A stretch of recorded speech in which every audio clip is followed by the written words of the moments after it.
Welcome to the Hero Escape Podcast, your weekly escape from genetically engineered movie scripts with bad ending DNA. I am one of your three co-hosts, Jack Raccoon, and I am joined by...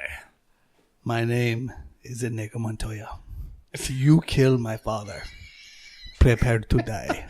The whole thing. He did the whole thing. Of the all-time best movies. Okay, that's brilliant. I'm going to enjoy... talking with you today, Indigo. Appreciate that. And I am, in honor of Independence Day, Benjamin Fart Proudly Franklin.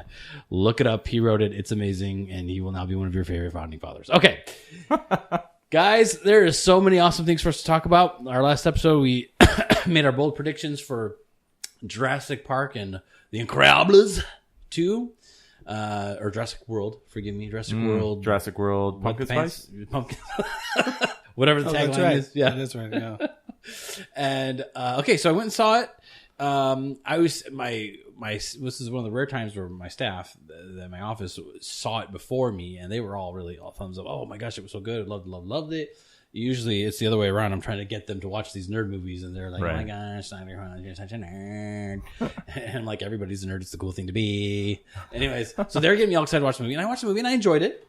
I totally enjoyed it. I was like, worth the price of admission. I was entertained. I had the plenty of those blah moments, and there's a couple times where I really scared the jeebies out of me. I had to gather my bejeebies because they were all over the theater. So can I say this? I'm going to jump ahead a few levels and fight the boss guy right now. I did not see this movie. Because you're a terrible person. Lame. But Streetcar had lost. And I predicted that Blue blows up the island with C4. How right was I? Whoa. Wasn't that my line? Is that your line? So it turns out your guys' bold predictions were terrible. There was no C4 involved with Blue. The mountain did, in fact, I have a hard time believing implode this. or blow I up. need verification. And we know that scenes. Oh, and Deleted scenes. That's right. We need to go back, and we have to make a retraction. Although in this day and age, perhaps we were right all along. Blue is in fact a lady raptor, and in our last episode we referred to Blue as a guy, and I want to apologize, but as we all know, reptile gender is fluid. So insensitive. You in Jurassic World, actually, right? Because really fluid. So maybe whatever. So I apologize, Blue. Hopefully, come in and tell us your pronouns. We're probably never going to get her back on the show again. That's my bad. Blow that one, guys. Yeah. Okay, so I thought Chris Pratt was awesome in it. Miss Howard was great in it. The little girl in the show, I thought she was really good, really believable. You believed her terror when she was being scared. Who is this you're talking about? What? A little girl? There's a little girl. Oh, okay. This is we should say this is not spoiler free. Oh yeah, spoiler free episode. Yeah. If you haven't seen it, this is a review, and we're going to spoil the heck out of the movie. So, did you have like a favorite scene or whatever you want to? Oh, favorite scenes, man. I don't know. Overall, just as a popcorn movie, I enjoyed it. But I don't know if there's a particular favorite scene that I could pick out. I was honestly just watching all of these little moments that were either pulled directly from previous movies or like echoes of the last one, that kind of thing. So I was a little preoccupied by all that. Can I ask another? I'm going to sort of ask a lot of questions because I didn't see it. Not pulling. I heard weight. Chris Pratt doesn't get a lot of speaking time. I know. No, not really. Kind of pulled a Superman on him. This is the first movie where I saw Chris Pratt and he was doing like straight up action. So in Guardian of the Galaxy, he does like poses, and but like in this movie, he's like regular human action where he's like punching. He punches a bunch of people in this movie, and does some of that type of action. Does he punch a dinosaur? He does not punch a dinosaur, to my remembrance. He does not. So he's a little bit more action. I don't know if I want to see it now at all. Yeah, but the best line that he has in the movie is the one that you see in the trailer where, remember, if I don't make it back, you're the one who made me come here. Yeah. Just kidding. I'll be fine. Right. That reminds me. I do have a favorite scene. Okay. I just had to kind of like go back through it. There's a moment in this film where Chris Pratt's character, who I found out, I had to look it up because I don't remember his character's name at all. Owen is his name. Yet. He's on the island, and everything's about to start going terrible. And the Great White Hunter character, who in previous movies was Pete Postlethwaite in Jurassic Park 2, it's now some other guy. He's Chief Stottlemyre from Monk. Also, Buffalo Bill from Silence of the Lambs, for you horror fans out there. Anyway, Okay, cool. he shoots Chris Pratt with a tranquilizer dart. Yep. Chris Pratt gets knocked out. Then the volcano, that whole thing starts happening. He wakes up in time to see a lava flow coming towards him. Yeah. And then he does this whole slowly regaining control of his body bit.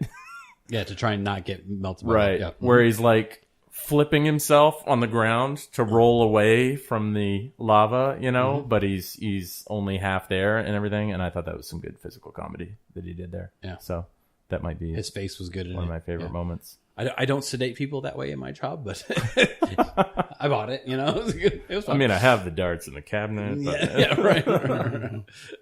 So my favorite part of the movie was when they're on the island, and just being there, the dinosaurs, hunting, finding them. I thought that felt the most Jurassic World, correct, right? And from there, they kind of take they intentionally want to take the story in a different direction after that, and. When I was done watching the movie, I kind of felt like, I enjoyed it. Thumbs up. Go watch it. You're going to have a good time. It's a good summer movie. But I felt like it was different than the other Jurassic World movies. Like we said in our previous episode, like this was a franchise that knew what it was. Intriguing dinosaurs, new dinosaurs, scare the pants off us, some family dynamic that gets in the stressful situation of getting eaten by dinosaurs, right, and scare us. Like that was their formula. They knew what they were. They stayed in that box, and we all loved it. Right. The second half of that movie, when they get off the island, is not that way. That's when they finally introduce a family dynamic, a somewhat weak one. It isn't featured as the central plot line. But then you see this little girl whose mom died. One of the other. So you kind of learn the backstory of Jurassic Park. We're all familiar with the old guy who was like Scottish or Irish kind of heritage. Hammond, who started the first Jurassic Park. Well, apparently he had a partner that they split ways, right? And you find out later that they split ways over something that turned out to be the partner guy. I can't even remember the character's name. It's the farmer from Babe. Yeah. So, yes, the farmer. So they apparently split ways because he wanted to use their cloning technology to reclone his daughter who died early. And it's a big surprise reveal moment. Yeah. And this little girl realizes she's a clone, and you see it on her face, like, what the what? Right. And I thought, this is... I don't like any of this I'm hearing. Exactly. So this all of a sudden it wasn't a regular Jurassic Park movie, and you have all these scares, but they're in like a house, and all of a sudden it didn't feel Jurassic Park. It just felt like a scary monster movie, like a scary movie. There's a bazillion of those, and I thought, okay, it pulled it off. If that's what they wanted to be, just kind of like another scary movie like that. But what was missing from our description before of the recipe for Jurassic Park and knowing what it was, apparently they don't want to be that anymore, I guess. But one of the things that this story kind of lacked was that with the great John Williams theme music, when they're seeing the dinosaurs for the first time, and the sense of humans feeling small. Right, the grandness of this creation, the miracle of life, the miracle of these dinosaurs. Right, that we're not so big. Like Jurassic Park kind of makes you feel small when they see those brontosauruses for the first time. Well, can I say I feel like they did a good job of mixing sort of the grandeur, but then also the scariness of like, also they're dinosaurs. Yeah. Right? So it was those other things. You think more they just went for like, let's just go for the scary. Yeah. So, and that's what I'm saying. We didn't just put that in our description. And so why this one was different is they kind of lost the magic. You felt like these dinosaurs were magic, and that it was a fantasy come to life was part of it. It was took the Disney part out of it and just went for the scary dinosaur. I guess, yeah. I mean, that's maybe a way to describe it. So, and I noticed that was different, and now that it's about like this cloning thing, and they want to like take this story in kind of a different direction. So you kind of lose like this magic and the sense of wonder in the storytelling. That kind of like this island was this magical place where dinosaurs existed. Yeah. Because we made them, but so there's that magic that was missing, and I think the story kind of, in my opinion, kind of suffered. It became just another scary movie with monsters. There's a million movies with monsters in it, right? But Jurassic Park was like the dinosaur movie, right? So I think by doing that, there was something lost in the story there. But I thought, maybe it's just me because everyone I knew that saw it really liked it. So I'm sharing kind of what I thought was lacking in it. My least favorite, and then if you have a beef about it that you want to share, was something that took me out of the moment. And was when they're trying to coax that little girl out of the corner. She's freaked out, running away from the guy who tried to kill the human that tried to kill her. And then now dinosaurs, she escapes through the dumbwaiter, and then now she's in a place where there's a loose dinosaur, so she's freaked down there too, but doesn't want to go up because that guy's she saw him just kill her grandpa or dad or whatever. And Owen and the girl, Chris Pratt and Bryce Dallas Howard, are like, oh, it's okay, we're going to help you. And they talk. And the girl has seen Bryce Dallas Howard talk before. She's never met Chris Pratt, but she sees him in a video training Blue and being like lovable with Blue. And when they finally coax her to come to them, she comes and hugs one of them. And she runs up and hugs Chris Pratt. And it was the weirdest thing, but it kind of took me. I have 6 kids. Okay? And Bryce Dallas Howard has a very angelic, motherly, sweet face. You know what I'm saying? Yeah. And, you know, it's easy to have a man crush on Chris Pratt. He's a handsome, hilarious, attractive human being. But in that moment, I thought, it's so weird. I feel like I'm being stupid, but it was like, it just shocked me that she went to and hugged Chris Pratt rather than the Bryce Dallas. Did you notice that at all? Was that weird to you, or just like over your head, not even a moment? There's a theory floating around out there that this little girl was not just a clone, and I know this is going to sound crazy, but just bear with me, but that they introduced an amount of Raptor DNA. And this theory is based on the fact that this little girl is introduced to us by the nanny of the house walking around. They have this big dinosaur display, like a mini museum. This girl stalking this nanny lady and then jumping out and scaring her. Very dinosaur-like, obviously. Yeah. And there's several other moments like that. And then there's the reveal that she's been cloned. And then there's a marked moment at the end where she's showing this deep affinity and love for the dinosaurs. You know, even though there's a lot of dangerous elements, you know what I mean? They're going out of their way to point out she feels a kinship with them. And now what you're saying also added on to that to me, because she's watching a video with him training the raptors and all of that. It just all ties in, even though they never confirmed it. There was no line at the end of the movie that said that for sure. It was just a fan theory that emerged from seeing all these little clues. So it just makes me wonder. If that influenced. There was something about that scene that was supposed to be significant. I felt that I was like, am I missing it? Maybe that's it. I'm glad you brought that up, because I was like, what are they trying to? Because it seemed like she could go to either of them, but when he went to hug a strange man rather than this really nice lady who looks nice and has a soft, caring face, you know what I'm saying? Yeah. She missed the stranger danger talk. Yeah, or whatever it is. But I mean, Chris. Anyway, either way, she was fine. So maybe that's it. Interesting plot twist. But again, that's the type of, if that's the sub story that they're going to, and now that they've introduced like cloning humans into the storyline, does that make it on paper? It seems like a more interesting story arc than Jurassic Park is.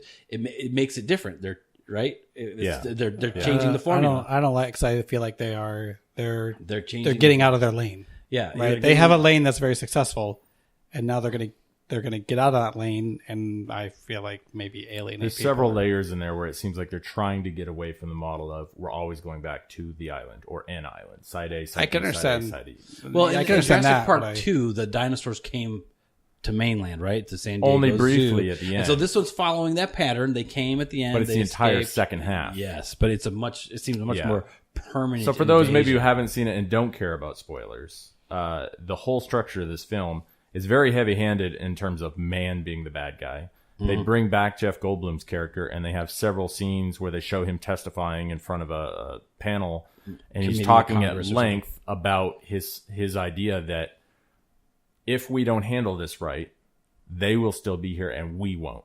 Like a reversing, you know what I mean, of the roles. And that seems like what this movie is doing, because the way the plot plays out, the volcano, which, by the way, our prediction was that it was not natural, but it was natural in the movie. So the volcano's happening. The dinosaurs need to get brought off. Our prediction was correct based on the trailer. It was very obvious that they sent them down there under false pretenses to save the dinosaurs. They bring them back. But then everything progresses through this movie. They escape from the mansion at the end. And the little girl, because she feels such an affinity, she lets them loose in Northern California. And I thought it was like Montana or something. and I think they were in Northern California.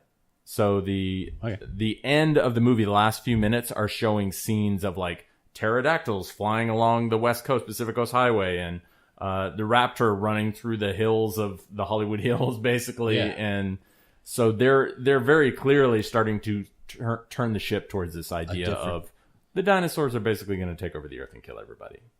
And Jeff Goldblum. So instead of being like a zombie apocalypse, I feel like it's Return of the Dinosaur Apocalypse. Yeah. Instead of the Jurassic Park cinematic universe. Instead of like the Lost World feel that they had before, Journey to the Center of the Earth. So the next movie Mystery is going to be Island, very interesting what they decide to do with it, because they're obviously continuing with this idea of the next movie is going to open with maybe 6 months later or 1 month later or 1 week later, but it's going to be dinosaurs and man together, and it's probably going to be more horror themed, more scary dinosaurs. So now what would we do if there was this new species? Here's my bold prediction. Kind of makes it like an ethics argument problem. What do we do now with them, right? And they had about the ethics of the situation, which is an interesting discussion. I don't know if it's good story, an interesting movie storytelling. That's yet to be seen. The answer is no, it's not. I haven't talked to anybody, first of all, that has given me a good review. Like, I haven't talked to anybody like, you have to go see it. So you had a totally different experience than me, huh? I've talked to people at work, and nobody has said it's great. Go see it. But okay, in bold their prediction. Defense, people are afraid to Chris say something's Pratt good gets. to you. No, there's people that It's like, made everything. that guy at work. This guy at work. He's a new guy. Doesn't even know me. He came by. I was like, yeah, it's. He was like, I wouldn't bother. Oh yeah, but don't you think that we're onto something there? We're saying because it wasn't like that magical.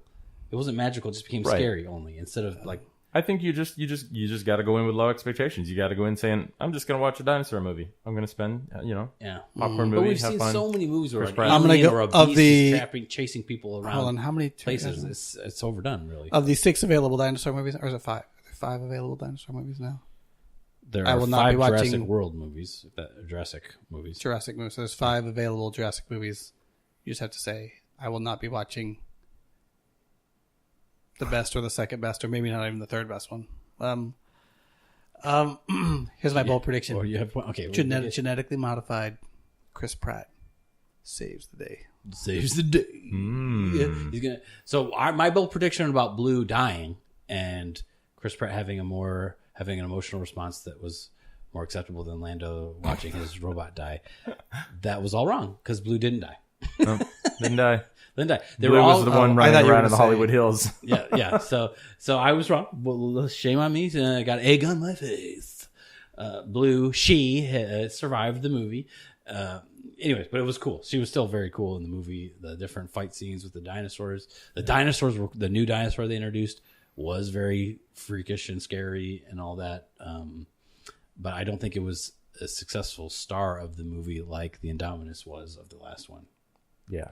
I would also just like to point out that in almost every single Jurassic Park movie, Dr. Wu or whatever his name is, every single movie at the 80% mark, he is in the lab frantically packing everything up and getting everybody on the truck. Every movie. This movie, no different. Yeah. Like, hurry up and get this stuff loaded. Like, if you're that guy, you think he's got to already have backup triplicate somewhere else. Like in Mission Impossible, characters have little safe houses throughout the world. Yeah. That should be the gag. guy. If you don't already have that, you're an idiot. That should be the gag in the next device. I was like, shouldn't we pack all this up? No, I have copies of it everywhere else. I'm not doing this again. In fact, you just stay here, please. I don't even want to bother running. Just let him eat you. Yeah. So, okay. So I was prepared to kind of be like, okay, I'm in the minority. I thought they strayed from their formula and it hurt them. And I was thinking, but everyone, because my experience was everyone saw that loved it. Well, get this. Here's some numbers. Okay. Opening weekend Jurassic World did just under 209 million. Opening weekend Jurassic World 2, 148. So a huge loss, about $50 million less opening weekend. Overall, Jurassic World did 650 million, and right now Jurassic World 2 is sitting at 340. Yeah. So clearly, it's not just me. And maybe people had problems with it different than what I'm saying. And hey, I would love to hear comments, posts. If you have other theories on why Jurassic World 2 hasn't done as well, I'd love to hear them. This is what I live for, dissecting why a story worked. Like, on paper, the storyline seems interesting that they're taking it in, but it seems a miss for the Jurassic World genre, right? It's almost like its own genre. So why it's not working, and I've given you my theories why I think it's not working. It's missing that magical feeling, that sense of awe of these dinosaurs and wonder, the miracle of it all. It wasn't missing, and it was just another weird beast hunting humans down and eating them, which we've seen a million times. So that's my theory on it, right? And they haven't like ruined the franchise yet, because if it goes into monsters invading Metropolis storyline, like we're saying, I think that's a huge departure from Jurassic World and a huge risk. And maybe they'll make it successful. I don't know, but I feel like that would be a mistake. So the franchise like isn't ruined yet, but they've set it up where it looks like they could drastically change what a Jurassic. I think that's been the plan from the beginning. Yeah, I think they called it Jurassic World because they had a plan to have the dinosaurs take over. That's very novel. Yeah, So, Yeah. maybe so. I mean, and like Not I said, just in because theory, it it's- seems like a great idea, but why is it not working like the other ones? Is what I'm at. Is my question. You know what I'm saying? Why the numbers show it? Well, it People started did off, not right? like it like they It did started Jurassic off World. like that, so I think they're, like I said, they're getting out of their lane, trying to get a little People didn't like other it. So, genres, trying to get maybe more cerebral, I think more that horror. Like, you gotta Jurassic stick to World 2 dinosaur Fallen Kingdom was maybe produced by Kathleen Kennedy. That could be what's going on here. That's my Ryan guess. Johnson was involved in the story writing. No. Yeah. Is that when- Uncredited is final that when- edits to the script.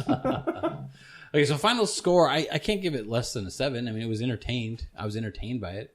My impetus to want to watch it again is minimal, but if I were to watch it again, I'm sure I'd still enjoy it. But I'm really worried about where they're going to take the story not being... Again, if it's different than the formula of Jurassic, it's fine. But if it's different and then I don't like it, then you idiot, why did you change it? It was fine. You know what I'm saying? That's how we all feel about it. So, what about you? 6.7 with an additional 0.1 for no Matt Damon. So 6.8 final score. Yeah, high 6 or 7. Like, yeah. Although it's right. I'm skeptical. I mean, there's dinosaurs running around the Hollywood Hills. I wouldn't put it past him to have him be eaten or something stupid in the next movie. So just don't take that credit to heart. You know what I mean? That reminds me. I think I told you, but look, every podcast has to have a reference to Infinity War in it because it's that amazing. And this is the one for this episode. The one? Check. We're only The doing one. one? Aw, That's not what we talked The about. directors for Infinity War confirmed all the people that die off screen from it, that we didn't see in the movie. Yeah. Actor Loki, played by Matt Damon, does die off screen. Oh, yeah. Just another evidence that it's the greatest movie of all time. Yeah, exactly. That's right. Russo brothers, men after my own heart. Yeah. You know? Yeah. Props. Mad props. You're so funny, dude. You got to keep a good joke going, you know? Okay. I totally thought it was hilarious when he showed up as it does take you out of the story. Anyways, whimsy. I am a fan of whimsy. Okay, so let's transition now into Incredibles 2. Incredible. Incredible. What's the French word for two? Incredible. You guys' bon voyage preoccupation is... Yeah, we really Grading. wished he was going to make a comeback. Look, I'm going to say this. I dare someone to disagree. Bon Voyage, greatest supervillain of all time. I'm pretty sure he died off screen as well. Hey, you're not affiliated with me. Okay. Don't feel so good. Yeah. Yeah, there was a problem for Bon Voyage. Okay, so it comes in. We had some bold predictions on that one. Yours mostly were ridiculous. I remember. Do you remember what mine were? No, go ahead. Well, how do you know they weren't ridiculous? Because they. Oh, I remember your whole fancy tirade about how the whole plot was going to go. Oh, wait, that was Incredibles 1. Yes. So, essentially, that's what happened. Yeah. So I was right then. Well, But it wasn't. It was good. It didn't feel formulaic or forced. It felt natural in the storyline. It didn't feel. It wasn't wrong to me. Like you said, like they're gonna be separated and they'll find that they work better as a team, as a family. Which it wasn't like the characters had to relearn that again. They knew that. It was just. I will say they able did to do that. They knew that, but they had to show everybody else. So we are better. We're going to start with Elastigirl, but we would do better as a team. So it wasn't the We're all characters who didn't get it. They're making trying sacrifices, to change society. yeah. So I have to say, I enjoyed the movie. It was an A. It gets an A for me. I even had a hard time thinking critically of it at all until someone asked me if I liked it or the first one better. And First one's way better. then I said I had to say I liked the first one better. And then the more I thought about it, Way better. You messed up. when I liked the first one, you're right, because when I watched the first one, I was like, energized. I'm like, man, I want to watch that again. And then you've heard me say this before on the podcast. It's one of the few movies that I would say, as a conversation, like, what movie needs a sequel that doesn't have it? Because we're kind of making fun of Hollywood, how like they make a sequel of everything, and I would always say Incredibles, and everybody, oh yeah, I'd love to see more of that. Okay, so I was so enthusiastic, and I really enjoyed Incredibles too. It didn't give me that same energy, but I still give it an A. You know, like I really enjoyed it. I will say the way they used the stretchability superpower of Mrs. Incredible was awesome. Yeah. I've never seen them do Plastic Man or Mr. Fantastic anywhere near as cool as I saw her being in the movie. I thought it was so cool. Yeah. Her superpower. I was like, yeah, she is awesome. She does belong on the. Goes to show you with some good CGI. With that bike that she's riding today. Yeah, she was really cool. I'm curious to hear Nathaniel's thoughts. I feel like you've been sort of. Are you playing coy? I went in with very low expectations because Inigo Montoya just rained all over it leading up to the movie. Indigo. Brought it right down, went in expecting a 2. You can't hang out with him too much. He does that on everything. I know. Debbie Downer. I don't do it on everything. I enjoyed it. I did enjoy it. Took the kids. I always gauge kids' movies by whether or not my 6-year-old pays attention for the entire thing or not. And he did. And my favorite moment is very easy in this one, which is when Jack fights the raccoon. Oh my gosh. That whole sequence was awesome. If you've ever watched your little kid, I mean, they just nail it. This is made by people who understand parenting. Like, exactly. So nailed that little kid fighting the raccoon. And you also have to understand raccoons and nature too. Like, that raccoon was awesome, and Jack was awesome. Yeah. And it was awesome. Highlight. It's the introduction showcase of his various powers too. It just works really well, and all the other elements. I enjoyed the villain, although probably 3/4 of the way through, it's pretty evident who it is if you're paying attention, as well as just the overall tone, I guess, of the movie. This one was heavily focused on the whole legal aspect, governments accepting them or not, kind of thing. But yeah, no, I thought it was great. I don't know that I can necessarily compare this to number 1 because I'm maybe in the minority that I was never super crazy about number 1. I actually rewatched it before. Oh, okay. And I was like, yeah, it's good, but it's not my favorite Pixar movie, and you know what I mean? Like, it was totally my favorite. So, I loved it. Yeah. Okay. But yeah, I enjoyed it. And no CGI Matt Damon. So win-win. No voiceovers. No ADR work. So let me ask you then the hard question. Did you have a favorite one? If you had to pair them up, which one was better? I probably would prefer the second one. I mean, you watched that one in a big theater with a super sound system. I mean, there's slow beats in the first one, right? There's quieter sort of periods because they're trying to hammer home this idea of like the mundanity of their life when that 15 years when they used to be super. Right. Yeah. So I noticed things like that again on behalf of my 6-year-old. I love the retro feel of the first one, and they still had that retro feel in this one, but not quite as much. Yeah. I loved how retro it was. Nice. As a fan of Batman the Animated Series, you can't help but sense sort of some of the influences there. Oh, the design of the car and some of the art aesthetic and all that. The dark city. Like the first one felt like 50s retro, and then this one felt like 60s Bond movie. Yeah. You know what I'm saying? With some of the vehicles and stuff. Yeah. House. It was, and that the super house they were in or whatever. I'm gonna. Can I share? Yes, Mr. Grumpaluffagus, tell us what you thought. Aptly named, because I will say this: I did enjoy the movie. I was entertained. It was fine. I judge a lot by how much I can tell a lot by how much I enjoyed the movie. Do I want to watch it again at all or soon? That tells me a lot too. Yeah. Yeah, and I don't really care if I see this movie again. I feel like I got everything out of it I could from the first watching. But you're happy. I mean, it was a good movie. It was a good movie. Yeah. I think the first one was much more entertaining for me. Better. In fact, I feel like you can tell that the first one's better because they recycled jokes into the second one from the first one. So what do you mean they recycled? Frozone, the whole Where's my super suit? They recycled but that joke. I loved it. They did that. There was some recycled stuff. Right? Everybody laughed in the theater at that one. Yeah, because it's a good line. I'm just so why do you hate them giving a good line? line? But I'm telling you, that's how good the first one was. That they had all these good lines, and they recycled stuff for the good to second do good one. things, David. We are not validating your opinion at all, are we? No, I don't have to take this from you. I just wasn't. And again, like I really liked the villain from the first movie. I feel like he was like you did wonder, like how are they going to beat this guy? And yeah, he had him licked, didn't he? Like just I don't know. I really even the guy that does the voice actor. I like him. Yeah. And everything, and I felt in like Syndrome, he has the upper hand. You're like, how are they going to beat him? Yeah. With this one, with the gal and the glasses, you're like, they got to get the glasses off. You already know how they're going to beat her. It's a very weak thing. It's like, oh, if they just bump into something, she loses. Like that, like I mean, I felt pretty quickly. The whole thing with the first one was, how can they beat this guy? Because he's so. I mean, he's got their number, right? Whereas this one, he's super rare to figure out. Like I felt like pretty quickly. I was like, oh, it's the girl. Like that, like I felt like I knew that very quickly. Like, well, half the mystery's gone. Okay, what else do you have for me, movie? It's because they got to give the visual cues to the kids of having her being like, she's always in shadowed rooms and everything, and she's a little more kind of like downbeat from her very upbeat brother, and all that. So, and then I felt like her motivation was super weak. I understood kind of the kid in the. I don't know. I felt like they really were like. One of my bold predictions was Violet was going to save her dad and brother. That was true, but I realized that was kind of lame. They all saved each other a million times. So. But I got to work on the bold part of my predictions. So work on the bold part. Get some self-feedback there. That was lame on my part. I'll do better next time. Predictable predictions?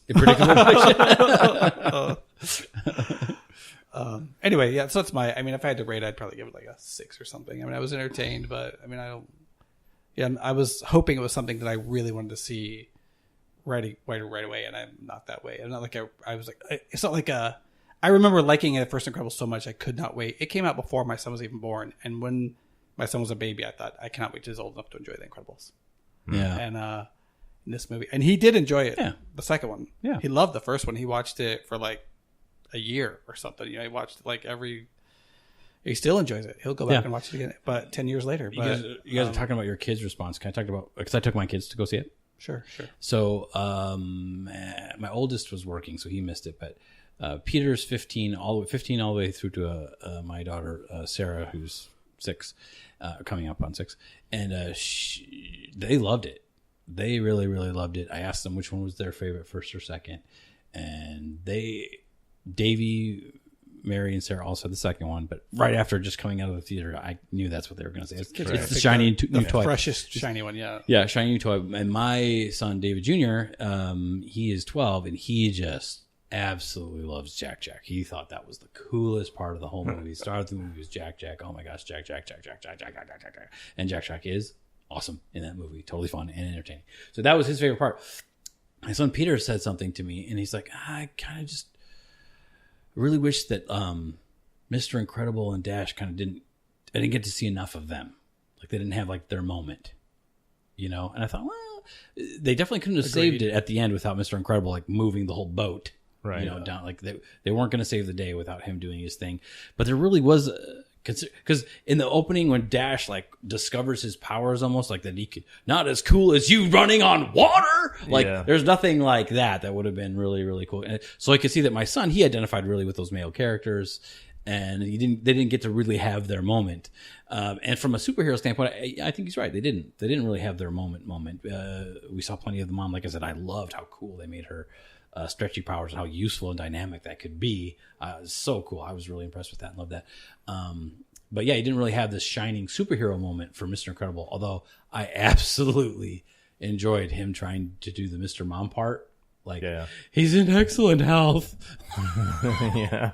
Like, I so super identified with that part. Like, when my wife would go out and she would leave our youngest daughter, Sarah, was very attached to Mom. I had like this baby whisperer skill with all of the other babies, but Sarah wanted nothing to do with me until she was 3. Like, Mom is my favorite person. Mom is my second favorite person. Yeah. In 300, 100, Mom is still my favorite person. 101, empty space. Fine, Dad, you're 102. I mean, that's how I was. I was chopped liver for her. And so when my wife would go out, Sarah would scream the whole time. She was gone. Right. And then, Jen, how's everything? Everybody's fine. She's, really misses you. And it wasn't until like a year later, I'm like, every time you're gone, she is screaming the whole time. I don't want you not to go. You need to get out. But I know you hate it when she cries. And I think I have to tell you, she is in fact crying the whole time you're gone. Yeah. And so that when he's on the phone talking to his wife, he's in excellent health. Like, that was me. Like, I so totally identified with that scene where he's totally struggling to keep this super baby from like destroying everything. Yeah. I thought that was hilarious. So I totally enjoyed it. So there's plenty of Mr. Incredible scenes. We didn't have like that superhero scene that my son was hoping to get. He didn't get that. So yeah, they did such a good job making the female characters awesome, which I think was a probably intentional agenda, maybe blah blah blah, with the the way the world is now, Right. having a female supervillain hit all those bullets. But I feel like that's I think where- it sells that and makes that point better, where you don't have to mute the guys being awesome. You show them being awesome. I and feel the like guys again that's being where awesome, and one that shows was it better. more But- successful in that it's kind of a Mr. Incredible story a little bit, but then Mrs. Incredible comes in and shows how awesome she is. She flies that jet. She infiltrates the island, saves everybody. I mean, there's more of a family dynamic in that movie than there is. Whereas like we get a lot of her, we get a lot of Mr. Incredible, and we get some of everybody else. Enough for me of everybody else to make me feel like I got a good superhero movie, kids superhero movie. Yeah. And then this new one, I feel like I got a lot of Elastigirl and not enough of everybody else. Yeah. The Violet story with her boyfriend, but that was also the dad trying to figure out how to not screw up. Yeah, herself. that was more dad's story, and that was more of her Violet. backstory, which, I mean, I guess it's good. Yeah, so but Dash I kind of don't- got lost in the shuffle. I don't a need little that. bit. I Yeah. need, force So fields. anyways, it was totally good. Yeah, the force field. Yeah, anyways. So I totally enjoyed it. Let's see, a grade for me, because I would give Incredibles 1. To me, that for a kid's movie, that's a 10. That is a 10 for me. The only thing I didn't like about Incredibles 1 is the mom kind of like screams and yells at everybody a lot, a little bit naggy in the first one, but that's my one minor feedback in the first one. So it's a Go 10 for for realism. me, the first one. Oh, I did not say that. That came to you from Indigo Montoya over there. Okay, and this one, man, I'm okay with it still being like a 9. I do like the first one better. I like a 9. As for a kids movie, I so enjoyed it. I'll be happy to watch it again. I don't have this exuberant abundance enthusiasm like I did for the first one. So 9 or an 8, somewhere in that ballpark for me for Incredibles 2. What do you think? I'm gonna say 7.9 for me. 7.9? 7.9. I have a weird. You got this decimal system going. That's getting a little. Because I can't. Like, I mean, even think about the 8. I have this weird gripe. I was telling my wife this when we were watching it. The voice of the lady who does Elastigirl drives me up the wall. Oh, yeah. She has that weird twist in her voice. Kind of and it like just she's not opening her mouth all the way. kinda grates on me to no end. Yeah, she kind of will talk over her teeth like this. Like she's gritting her teeth, like she's Yeah. not opening her jaw all the way or some weird, Yeah. So, I'm sticking on my 6. Really? 6. wow. So you heard it here first, folks. If you want to enjoy yourself at a movie theater, do not bring Inigo Montoya with you. You made a movie. Prepare to die. You made a movie. Prepare to die. Senor That, Promotion. that's patently untrue, right? I mean, you have seen movies with me. I've seen Infinity Wars with you, and we both enjoyed it immensely. We saw Tomb Raiders together. Oh, yeah. And we saw Last Jedi together. We saw that. You love How did that. that go, Sex? That's all your fault. Maybe there's a pattern about seeing movies with you. I see everything, though. Okay, well, anyways, so there's our... Yeah. There's lots of more movies. Please tune in next time. We're going to review some more of the great stuff that's coming out here in the future and recently. We're excited. It's a great time to be a nerd, everybody. Thanks for tuning in. Please share our podcast. Friend, like, and share. And We also just wanted to mention our good friends at Collected Comics and Games. We're in the DFW area, and for those of you who don't know, that's Dallas-Fort Worth. And they are one of the best comic shops in the area. I've been to a lot of them, and I think you guys have probably traveled around and visited a few too. yes, they're really yes. great. Great place for collectibles as well as comics Yeah. and get the lowdown. And they do stuff. these auctions where you can go on their Facebook page and it's live, and they ship the stuff out. So if you're interested in that, staycollected.com, and you can also find them on Facebook. It's Some really pretty good awesome. art. So if you're into collecting, tune in. To, friend that Facebook page. It's like a lot of the goodies here that you've seen up on there. So some good stuff. All right, we will see you next time. Thanks for tuning in. See you.